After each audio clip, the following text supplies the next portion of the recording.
स्वागत है आपका योगेंद्र टाइम्स प्लेटफॉर्म पर एक बार फिर से। दोस्तों, हमने अपने पिछले सेशन में मूल अधिकारों से संबंधित चर्चा की थी। हमने जाना था कि वहां से कौन कौन से ऐसे प्रश्न हैं जो एग्जाम पॉइंट ऑफ व्यू से महत्वपूर्ण हैं। साथ ही साथ वहां पे हमने ये भी चर्चा की थी कि मूल अधिकारों के उल्लंघन होने पे वो कौन कौन सी 5 रिटें हैं जो जारी की जाती है। हमने देखा था कि पोस्टमार्टम रिट के रूप में उत्प्रेषण रिट को जाना जाता है।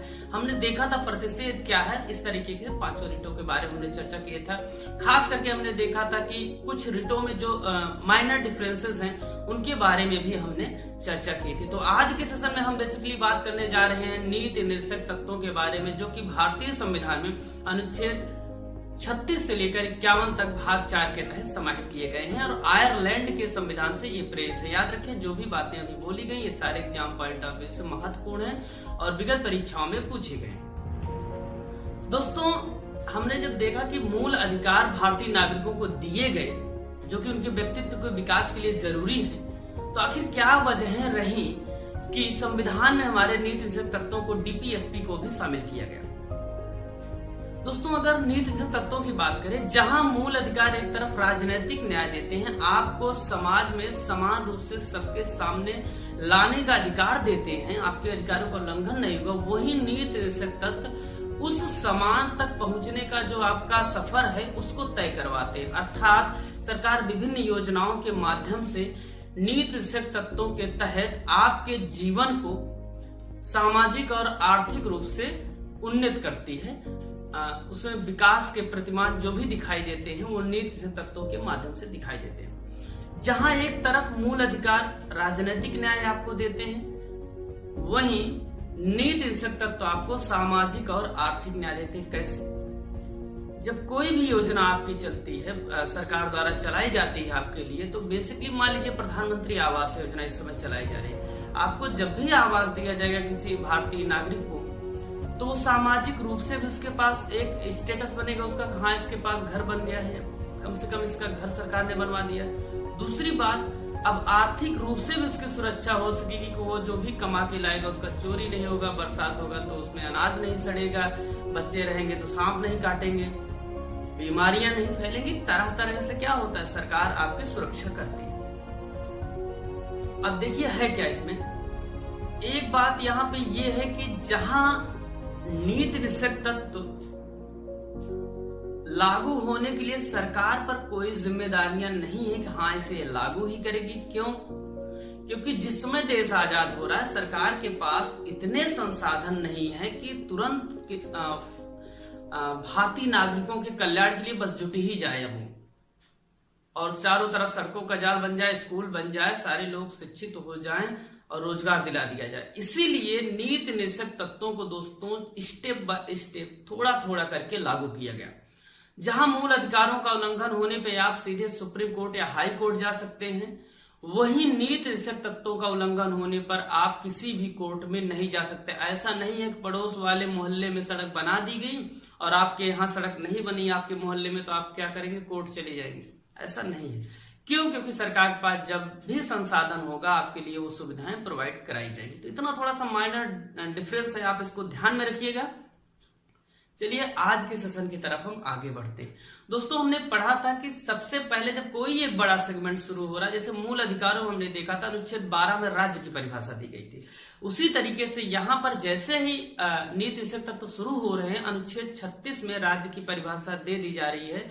इससे दिक्कत ना हो कि राज्य कौन है, ये कौन लागू करवाएगा, ठीक है ना। तो 36 में क्या है, राज्य की परिभाषा, इसको सामान्यतः कम पूछता है, 12 वाला ज्यादा पूछता है, मूल अधिकार वाला, ठीक है।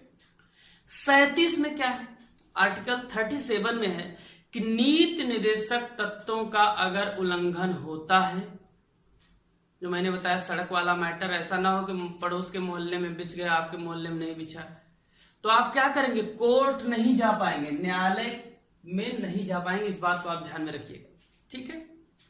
न्यायालय आप नहीं जा सकते आर्टिकल 37 के अनुसार, और ये सारे आर्टिकल्स आपसे पूछे गए हैं। इन आर्टिकल्स को आप बार बार पढ़ें, इस वीडियोस को बार बार देखें, लिखें, नोट्स बनाएं, मैं शुरू से कहता आया हूं, ठीक है ना। अब देखिए 38 में 2 बातें कही गई मुख्यतः। पहली जो बात कही गई, सामाजिक, आर्थिक और राजनीतिक न्याय से परिपूर्ण व्यवस्था बनाने का राज्य हमेशा प्रयास करेगा। क्या करेगा?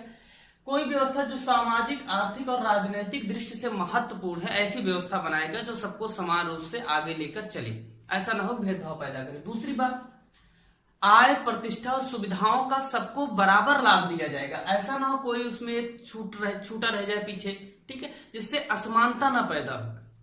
समझ रहे इस बात को? तो 38A क्या कहता है? सामाजिक, आर्थिक, राजनीतिक न्याय से परिपूर्ण व्यवस्था बनाएगा।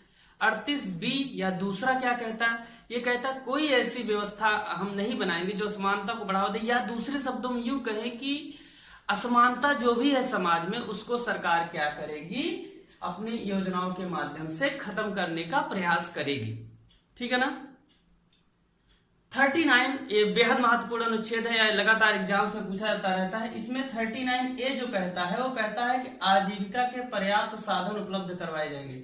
इस बात को आप ध्यान में रखिएगा कि आजीविका के क्या किए जाएंगे? पर्याप्त साधन आपको प्रोवाइड करवाए जाएंगे। ऐसा ना हो कि आपके पास कमाने खाने के लाले पड़ जाएं।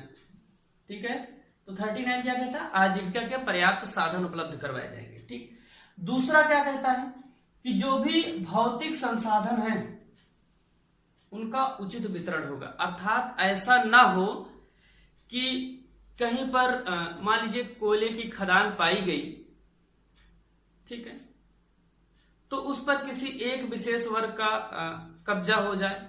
ऐसा ना हो कि जमींदारी व्यवस्था भारत जिसमें आजाद हो रहा है सारी जमीनें किसी एक व्यक्ति के पास हो तो उसी के पास रह जाए। इसीलिए आप देखेंगे जमींदारी उन्मूलन अधिनियम लाया गया, ठीक है ना।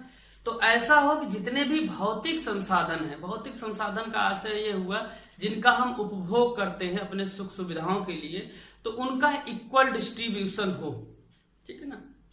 इसीलिए आप देखते हैं सरकारें क्या करती है, मोबाइल वितरण प्रोग्राम चला देती हैं, लैपटॉप वितरण प्रोग्राम चला देती हैं, ट्यूबलाइट बंटवा देती, कुछ भी तरह तरह की योजनाएं चल जाती हैं। तो आपको लगता है कि ये वोटिंग के लिए किया जा रहा है, चुनाव के लिए असल में किया जाता है उसी लिए, लेकिन ये वास्तविकता इसके पीछे कि भौतिक संसाधनों का इक्वल डिस्ट्रीब्यूशन वो कर रहे हैं। ठीक है भैया।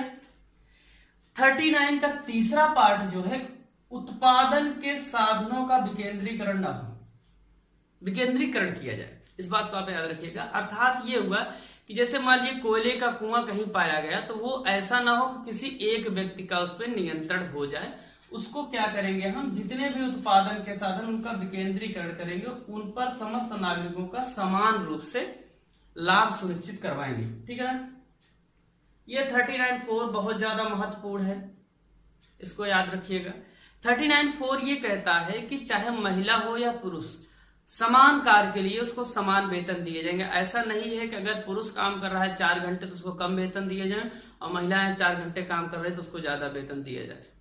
ठीक है, सामान्यतः आप इसको ऐसा पढ़ते हैं कि ऐसा ना हो कि महिलाएं अगर 4 घंटे काम करे तो उनको कम वेतन दिया जाए और पुरुष 4 घंटे काम करे तो उसको ज्यादा वेतन दिया जाए। ठीक है ना। कोई भी महिला पुरुष जो भी है वो अगर इक्वल टाइम है, इक्वल वर्क है तो इक्वल उसका क्या होना चाहिए, पेमेंट भी होना चाहिए। ये 39(4) कहता है। अब देखो भैया है क्या, ये बेहद महत्वपूर्ण है। कैसे? वो ऐसे कि 39(4) के तहत अगर आपको समान कार्य के लिए समान वेतन नहीं दिया जाता तो आप न्यायालय जा सकते हैं। आप क्या कर सकते हैं, इसमें कोर्ट आप जा सकते हैं, कोर्ट जा सकते हैं। इस बात को याद रखिएगा। ठीक है, न्यायालय जाया जा सकता है। जबकि ये क्या है, नीति निषेध तत्व है, ना कि मूल अधिकार। एक्चुअल में एक वाद आया था, रणधीर सिंह वाद। रणधीर सिंह वाद आया था। रणधीर सिंह वाद में क्या कहा गया था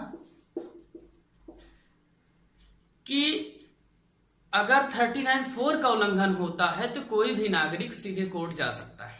ठीक है, ये 1982 के आसपास आया था, 1982 में ही आया था। रणधीर सिंह बनाम भारत संघवाद करके आया था। तो इसमें यह कहा गया कि समान कार्य के लिए समान वेतन। हालांकि सुप्रीम कोर्ट ने भी इसको लागू कर दिया कि सबको भैया समान कार्य के लिए समान वेतन दें, जबकि ये शुरू में भारत में लागू नहीं था। ठीक है, तो 39(4) इंपॉर्टेंट है, आप याद रखिएगा। 39(5) क्या कहता है कि जो श्रमिक है, चाहे वो महिला हो चाहे पुरुष हो, उनके स्वास्थ्य, शक्ति और साथ ही साथ जो सुकुमार बालक हैं, जो मान लीजिए अंडर एज है, 15, 14 ऐसे हैं, जो उनका दुरुपयोग ना हो किसी तरीके से।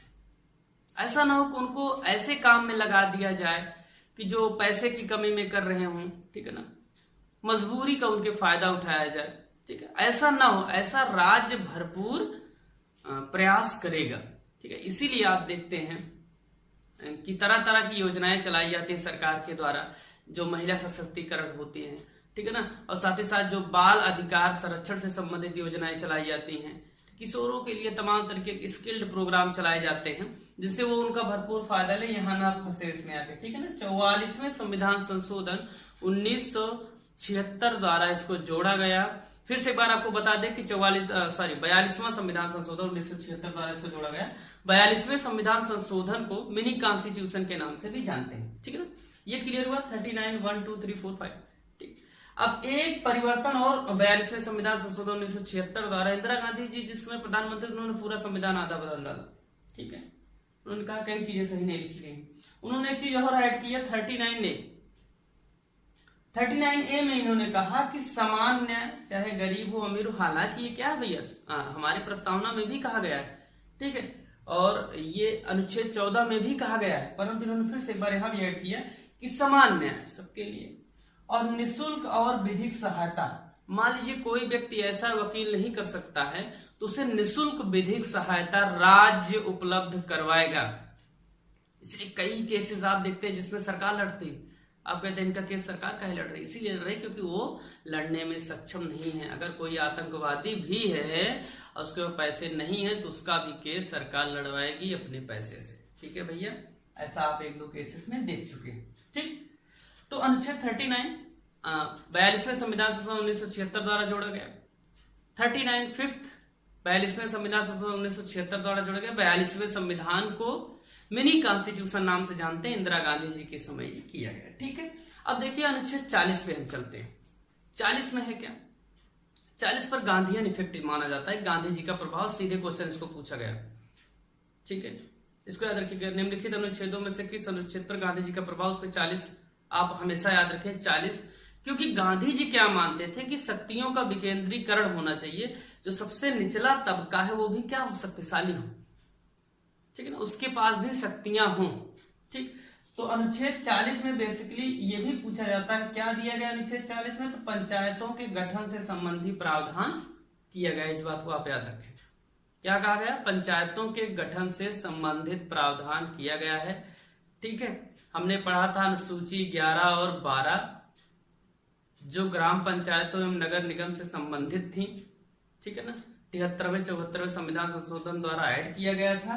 तो याद रखिए, ग्राम पंचायतों का गठन अनुच्छेद 40 में कहा गया है। इस पर गांधीयन इफेक्ट है। ये शक्तियों के विकेंद्रीकरण का एक उदाहरण। विकेंद्रीकरण का आशय भैया ये होता है कि जो पावर्स हैं वो एक व्यक्ति में ना हो, वो कई व्यक्तियों में डिस्ट्रीब्यूटेड हो। जिसको आप कहते हैं कोई आपकी एक फाइल जाती है सामान्य कार्य के लिए, कई उस पर जो है हुक्मरान सिग्नेचर करते हैं ना, तो उसका यही एक आशय होता है शक्तियों का विकेंद्रीकरण। कहीं एक जगह स्टोरेज ना हो। आप देखेंगे प्रधानी से एक जमीनी स्तर से उठकर कहां तक, आप प्रधानमंत्री तक ये पावर्स जाती है। ठीक है ना, इसको थोड़ा ध्यान में रखिएगा।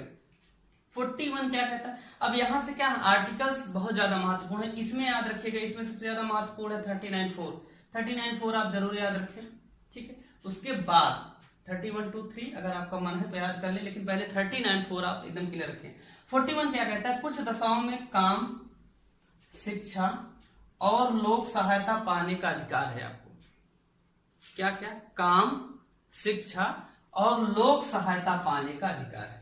ये कौन कौन सी दशाएं हैं भैया जो कह रहा? मान लीजिए आप बीमार हैं, तो ऐसा ना हो बीमार हैं घर चलाने के लिए है, तो बीमारी के हिसाब से आपको राज्य काम उपलब्ध करवाएगा। मान लीजिए, ठीक है, आपको शिक्षा का अधिकार होना चाहिए। काम और शिक्षा का अधिकार है आपको, लोक सहायता पाने का अधिकार, बीमार हैं आप, बेरोजगार हैं। ठीक है, तो इन स्थितियों में राज्य आपको क्या करवाएगा? ये सब चीजें उपलब्ध करवाएगा। आर्टिकल 41 कहता है। ये महत्वपूर्ण, इसमें याद रखिए, काम, शिक्षा, लोक सहायता पूछे, ये कीवर्ड्स हैं। आर्टिकल से याद करते समय कीवर्ड्स अभी याद रखिए। अभी आप ऐसे याद करते चलिए। एक सेशन हमारा सिर्फ ऐसा होगा जिसमें हम आपको आर्टिकल से याद करने की ट्रिक बताएंगे, जो वहां पे याद करें। लेकिन अब ऐसा मत सोचे कब तभी याद करेंगे जब ये बताएंगे। क्यों? क्योंकि होगा तभी जब अगर आपको यही कीवर्ड्स नहीं याद होंगे तब आप सेट नहीं कर पाएंगे माइंड में। ठीक है ना, जन्म गुट्टी तो होगी नहीं जो हम पिला देंगे और हम पी लेंगे। काम, शिक्षा और लोक सहायता पाने का अधिकार, आर्टिकल 41। ठीक है, क्लियर हो रहा है भैया? ठीक है, आइए हम आगे चलते हैं। आर्टिकल 42 क्या कहता है? 42 हमारा कहता है कार्य की न्याय संगत और मानवोचित दशाएं। ऐसा ना हो कि आप तो काम तो उपलब्ध करवा दिए 41 के अनुसार और वो कार्य करने लायक ही ना हो, वहां पे ऐसे सराउंडिंग्स हो जिस सराउंडिंग में हम काम ही ना कर सकें। नाले में अब नाला बह रहा, उसमें आदमी को उतरवा दे रहे हैं, ठीक है ना। बताइए, आजादी के 70 वर्ष हो गए, अभी तक जो है गटर में इंसान उतर रहा है। शर्म की बात है राष्ट्र के लिए, ठीक है ना। तो इस तरीके की जो दशाएं हैं इनको बदलना चाहिए। इसीलिए देख रहे हैं आप, बार बार कोर्ट निर्णय दे रहा है कि नालों में इंसानों का उतरना बंद हो, इसको मशीनी रूप से सफाई करवाई जाए, ठीक है। तो कार्य का न्याय संगत और मानवोचित दशाएं वहां पे उपस्थित हो तभी कार्य उपलब्ध करवाया जाए। ऐसा ना हो कि मनरेगा में काम कर रही है महिलाएं भी जाके और बगल में कुछ ऐसी स्थितियां हैं कि काम करने लायक वहां पे माहौल नहीं, तो उसको सरकार उपलब्ध करवाए। दूसरी बात ये भी ना हो, मान लीजिए लेडीज हैं, अब वो प्रेग्नेंट है या उनके साथ बच्चा है, तब भी वो काम नहीं कर सकते। इसीलिए आप देखेंगे कुछ जगहों पर झूले की व्यवस्था की जाती है। आप सोचते हैं प्रधान जी बड़े अच्छे हैं, प्रधान जी ने व्यवस्था कर दी, यार बार बार वोट देना चाहिए ऐसे व्यक्ति को। असल में प्रधान जी ने नहीं किया, वो जो पापा पहले लिख के गए हैं ना, उन्होंने लिखा इस तरीके से, बेटा इसको मानिएगा, तो बेटा वही पालन कर रहा है, ठीक है ना। अगर भारत में लिखा नहीं गया होता तो कुछ ना पालन करते। लिखा गया कि आपके लिए क्या करेंगे, वो न्याय संगत दशाएं आपको देंगे, मानवोचित दशाएं देंगे। इसीलिए आपके बच्चे के आप देखेंगे एक महिला किसी उसी में से, या अगर मान लीजिए बाहर से कोई ऐसी महिला है तो वहां पे लाया जाता है जो बच्चे का वहां पे पालन पोषण करती है, एक तरीके से उसको दिन भर लेके, ठीक है ना, उसके सारे चीजों का देखभाल करती है। तो वो 42 के तहत प्रावधान किया गया है, ना कि वो प्रधान जी की मेहरबानी है। 43 में क्या कहता है? 43 में ये कहता है कि जो, अब भैया देखो 40 में हमने क्या किया, पंचायत गठन करवा दिया। 41 में हमने क्या किया, उनको काम वगैरह का अधिकार दिला दिया। 42 क्या कहता है, न्यायोचित दशाएं हमने दे दी उनको ना, जो मानवीय दृष्टि से महत्वपूर्ण हो। 43 क्या कहता है कि जो हम उन्हें मजदूरी देंगे, वेतन देंगे, वो क्या हो, निर्वाह योग्य हो। ऐसा ना हो कि दिन भर काम करे, शाम को 35 रुपए रख दें हाथ पर। अब देखिए यहाँ पे दोनों तरीके के मजदूरों का जिक्र किया गया है, चाहे आप सरकारी नौकर हो या आप प्राइवेट नौकर हो, ठीक है। नौकर नौकर होता है, दोनों के लिए यहाँ पे बात है। आपसे पूछ सकता है कि इनमें सरकारी कर्मचारियों की बात कही गई कि नहीं, तब तो आप कहेंगे नहीं हम तो कहाँ नौकर है, तो आप गलत हो जाएंगे, ठीक है ना। आप भी मजदूरी कर रहे हैं, वो भी मजदूरी कर रहे हैं, दोनों को इतना वेतन मिलना चाहिए कि आपके खर्चे आराम से चल जाए। इसीलिए आप देखें जो प्राइमरी टीचर होते बार बार हाथ उठाते रहते, पहले बहुत आंदोलन करते थे कि हमारा वेतन बढ़ाया जाए, खर्चे नहीं चल रहे हैं ना।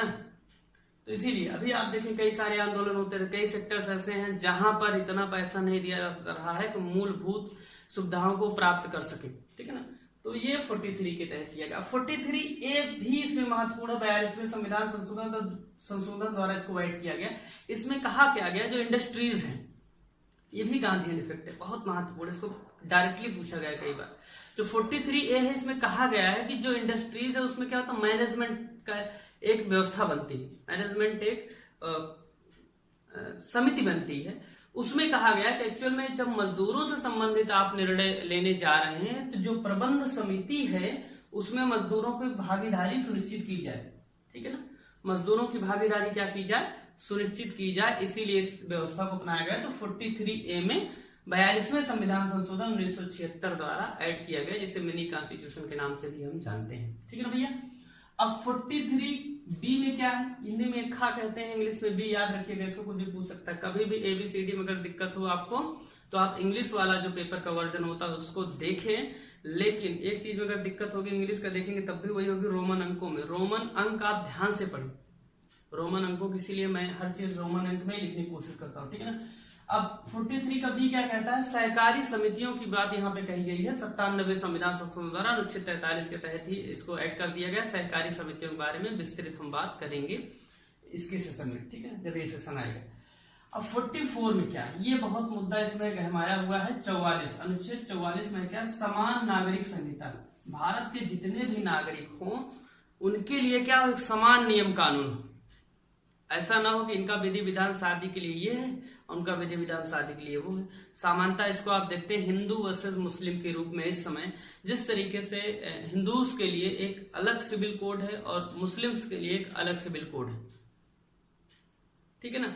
तो होता क्या, वहां पे संपत्ति के बंटवारे, उत्तराधिकार, वैवाहिक संबंध, तलाक आदि से संबंधित महत्वपूर्ण मुद्दों पर सरकार एवं समाज के बीच वैमनस्य की स्थिति पैदा होती है। इसके लिए भी जरूरी है कि हम यूनिफॉर्म सिविल कोड अपनाएं, ठीक है ना। इसके लिए भी जरूरी है कि आप, और साथ ही साथ यही नहीं कि इसीलिए जरूरी है, ये राष्ट्र की एकता अखंडता के लिए भी जरूरी है कि देश के समस्त नागरिकों के ऊपर यूनिफॉर्म सिविल कोड लागू की जाए। और बहुत दुख के साथ ये बताना पड़ रहा है आपको कि अभी तक एकमात्र राज्य ऐसा गोवा है जहां पर यूनिवर्सल या यूनिफॉर्म सिविल कोड लागू है, ठीक है। एकमात्र ऐसा राज्य गोवा जो कि 50 बार एग्जाम से पूछा गया, जहां पे समान नागरिक संहिता लागू है, अर्थात वहां हिंदू मुस्लिम दोनों पर समान कानूनी प्रक्रियाओं के तहत रूल्स लागू होते, चाहे वैवाहिक हो चाहे संपत्ति का बंटवारा हो, ठीक है ना। अभी आप देखेंगे मुस्लिम्स में ये रूल्स लागू नहीं होते, वो अपने कुरान हदीस इज्मा कयास जो भी है इस तरीके की किताबों के साथ अपना वो चलाते हैं आगे काम को, ठीक है ना। तो इसके लिए एक रिफॉर्म की जरूरत पर सुप्रीम कोर्ट ने भी बल दिया कि राष्ट्र की एकता और अखंडता के लिए जरूरी है, सरकार इस पर ध्यान दे, ठीक है ना। अब देखिए भैया अनुच्छेद 45 क्या कहता है। अनुच्छेद 45 कहता है कि जो 6 वर्ष से कम आयु के बच्चे हैं उनकी देखभाल और शिक्षा का अधिकार राज्य को है। ये 86वें संविधान संशोधन 2002 द्वारा ऐड किया गया। हमने जब फंडामेंटल राइट्स आपको बताया था तो वहां पे बताया था आर्टिकल 21A के तहत 86वें संविधान संशोधन 2002 में ही एक चीज ऐड की गई कि जो 6 से 14 साल के बच्चे उनको शिक्षा का अधिकार होगा, ठीक है ना। अब वही जो 6 के पहले वाले हैं उनको कहाँ कह दिया गया, 45 में कह दिया गया, ठीक है ना। और इसको भी 86वें संविधान संशोधन 2002 द्वारा ऐड किया गया, ठीक। तो 6 जैसे आप मिड डे मील देखते हैं तो वो व्यवस्था यहाँ से अपनाई जा सकती है। प्री प्राइमरी आप देखें सरकार एक प्लान कर रही है, प्री प्राइमरी प्राइमरी के पहले वाली व्यवस्था, जैसे नई शिक्षा नीति भी आई है तो वहां पे इसका जिक्र किया गया, ठीक है भैया। तो आपसे सीधे पूछ सकता हूँ धड़ल्ले से, तो आप कहेंगे तो भैया कहाँ से आ गया, पॉलिटी नहीं बेसिकली करेंट हो गया, ठीक है ना। इसको थोड़ा सा दिमाग में आप बैठाए रखिएगा बाबू, ठीक है। अनुच्छेद 46 उसके बाद आता है। अनुच्छेद 46 से कहता है राज्य का यह कर्तव्य होगा कि वो एसटी व अन्य दुर्बल वर्गों के आर्थिक और सामाजिक न्याय दिलाने की इनकी बात करेगा, इनके न्याय की व्यवस्था करेगा, ठीक है ना। ये बेसिकली उतना महत्वपूर्ण आर्टिकल नहीं है, परंतु आप इसको थोड़ा सा ध्यान में रखिएगा। 47 क्या बेहद महत्वपूर्ण है। 47 कहता है कि राज्य हमेशा यह प्रयास करेगा कि लोगों के पोषण स्तर और जीवन स्तर में सुधार लाए, ठीक है ना। अर्थात उनको कम से कम इस तरीके की खाने की चीजें उपलब्ध करवाएं जिसको खाकर वो पौष्टिक आहार प्राप्त कर सके, विटामिन मिल सके उन्हें, और वो अपने कार्यों को करने में सक्षम हो, और उनके जब वो काम करेंगे ऑटोमेटिक खाएंगे अच्छा, और साथ ही साथ उनके जो जीवन स्तर से जुड़ी हुई अन्य चीजें हैं उनमें भी वो राज्य क्या है महत्वपूर्ण भूमिका निभाए। जैसे सड़क है तो अच्छी सड़कें बनाई जाए, उनको मकान उपलब्ध करवाया जाए, जीवन स्तर इसी तरीके से बढ़ेगा, उनको निर्वाह योग्य मजदूरी दी जाए, ठीक है, उनको शिक्षा दिलाई जाए उनके बच्चों को, ठीक है ना। तो भैया कहा गया 47 में आर्टिकल 47 का ही उपयोग करके बिहार में शराबबंदी की गई, इस बात को आप याद रखिएगा। तो जैसे आप कहीं शराबबंदी करवा देते हैं, कहीं हीरोइन चरस अफीम जो भी आप लोग सेवन करते हैं आज के युवा, भ्रामक युवा, गतिहीन युवा, ठीक है, अब ज्यादा ठीक है। तो इस तरीके के जो लोग हैं नशे पत्ती वाले फालतू टाइप के जो अनायास पैदा हो गए हैं कोरोना वायरस की तरह, ठीक, तो इनसे संबंधित चीजों को जो बैन किया जाता है वो 47 का इस्तेमाल, जैसे सिगरेट आप देखते हैं बैन कर दिया जाता है, लोग परेशान रहते हैं, 47 का इस्तेमाल करके आपसे कुछ भी पूछा सकता है, ठीक है भैया। 48 क्या कहता है, ये सब कई बार ये आर्टिकल्स पूछे गए। 48 कहता है राज्य का, ये भी गांधीयन इफेक्ट है, गांधी जी का प्रभाव इस पर भी। 48 कहता है कि कृषि तथा पशुपालन के उन्नयन के लिए राज्य हमेशा प्रयास करेगा। राज्य क्या करेगा, गाय है, ठीक है ना, तो उसकी ऐसी नस्ल तैयार करेगा जो दुधारू हो, क्योंकि हमारे यहाँ देसी गाय थी, तो उनकी ऐसी नस्ल तैयार करेगा जो दुधारू हो। फिर क्या किया, फिर डेयरी उद्योग आया, ठीक है, धीरे धीरे करके डेयरी उद्योग ने क्या किया, दूध को बहुत ज्यादा बढ़ावा दिया, क्योंकि अब सबको चाहिए दूध भैया। तो इतना फर्टिलाइजेशन किया गया, इतने तरीके के प्रयोग किए गए गायों के साथ कि अब ऐसी गायें आ गई कि उनका दूध पीना भी आपके लिए कहीं ना कहीं क्या है, कष्टकारी है। आप देखेंगे कई सारे संगठन ऐसे हैं जिन्होंने इस पे अपनी रिपोर्ट्स जारी की हैं। अतिशय प्रयोगों के कारण दूध की जो क्वालिटीज हैं उनमें बहुत तेजी से घटोत्तरी आई है और डिक्रीज हो गई, ठीक है ना। अब 49A बेहद महत्वपूर्ण है, इसे 42वें संविधान संशोधन 1976 द्वारा ऐड किया गया। ये कहता है पर्यावरण के संरक्षण व संवर्धन तथा वन अर्थात जंगल तथा उसमें रहने वाले जीव अर्थात वन्य जीवों की रक्षा करेगा राज्य, ठीक है ना। पर्यावरण का संरक्षण करेगा, वन तथा वन्य जीवों की रक्षा, जैसे टाइगर प्रोजेक्ट चलाए जाते हैं, एलिफेंट प्रोजेक्ट चलाए गए, ठीक है ना, हाथी मेरे साथी अभियान चलाए, गिद्ध परियोजना चलाई गई, तो वो सब कहां पे हैं, वो सब 48A के तहत है, ठीक है भैया। क्लियर हो रहा है? कोई दिक्कत बताइएगा कमेंट करके अगर कोई प्रॉब्लम है, या yogendratimes@gmail.com पर मेल करें, ठीक है, या हमारे फेसबुक पर हमें संदेश दें वहां से, ठीक है ना। लेटेस्ट अपडेट के लिए मान लीजिए किसी तरीके की यहाँ पे सेशन में कोई प्रॉब्लम आती है तो हम पिन कर देते हैं कमेंट करके, तो सबसे ऊपर आपको कमेंट बॉक्स में मिलता है, ठीक है। इसको वहां पे आप देखिएगा। 49 क्या कहता है कि राष्ट्रीय महत्व के कोई स्मारक है, वस्तुएं हैं या स्थान है, इनका संरक्षण कौन करेगा, राज्य करेगा। अब आप देखेंगे कि मान लीजिए चंद्रशेखर आजाद का कोई स्टैचू बना हुआ है तो उसकी रक्षा कौन करेगा, राज्य। क्यों? क्योंकि वो राष्ट्रीय महत्व का है। चंद्रशेखर आजाद की पिस्टल अभी तक रखी गई है, तो इसका मतलब ये नहीं कि वो दिखाना चाहते हैं इसी पिस्टल से मारे थे, ऐसा नहीं है। वो असल में राष्ट्रीय महत्व का है, उससे हमारी पीढ़ियां सीख लेंगी, ठीक है। वो हमारी पीढ़ियों के लिए उत्साहवर्धन का कार्य करेगा, इसीलिए राज्य उसके संरक्षण पर धन व्यय करता है, ठीक है भैया। कोई स्थान जैसे आप देखेंगे जलियांवाला बाग के लिए 10 करोड़ रुपए के आसपास से उसका उन्नयन करवाया गया पूरा, तो ये आप यहां से इस आर्टिकल के तहत उसको किया गया, आर्टिकल 49 के तहत, ठीक है। बेहद महत्वपूर्ण है ये सब आर्टिकल, आप उसको याद कर लीजिए जरूर। अनुच्छेद 50 में क्या है, जैसे भी एक लाइन इसमें 49 राष्ट्रीय महत्व के स्मारक। स्मारक आप याद है तो आपको याद हो जाएगा कि हाँ ठीक है, स्मारक में ही स्थान और वस्तुएं भी हैं, ठीक है। 48 कृषि व पशुपालन, ऐसे आप सिर्फ एक कीवर्ड आप याद करिए, ठीक है। 50 में क्या है, 50 मतलब 50-50 मतलब बंटवारा। बंटवारा किसके बीच हुआ, कार्यपालिका एवं न्यायपालिका के बीच। ये क्वेश्चन 50 बार इस आर्टिकल से पूछा गया है। कार्यपालिका और न्यायपालिका के बीच पृथककरण किसमें किया गया है, आर्टिकल 50 में किया गया, ठीक है ना। 51 आर्टिकल क्या कहता है, अंतरराष्ट्रीय शांति व सुरक्षा की अभिवृद्धि का प्रयास करेगा राज्य। अर्थात राज्य का ये कर्तव्य होगा कि अंतरराष्ट्रीय शांति एवं स्थायित्व संबंधों में मधुरता बनी रहे। ऐसा ना हो कि भारत चीन संघर्ष करके मर जाए आपस में, ठीक है ना। जनता त्राहिमाम त्राहिमाम चिल्लाए सतयुग की तरीके से, ठीक है ना। होगा क्या इसमें, बेसिकली ये सब संभावनाएं व्यक्त की गई हैं कि जब सीमाएं बनी हुई हैं तो कल को उनका उल्लंघन होगा।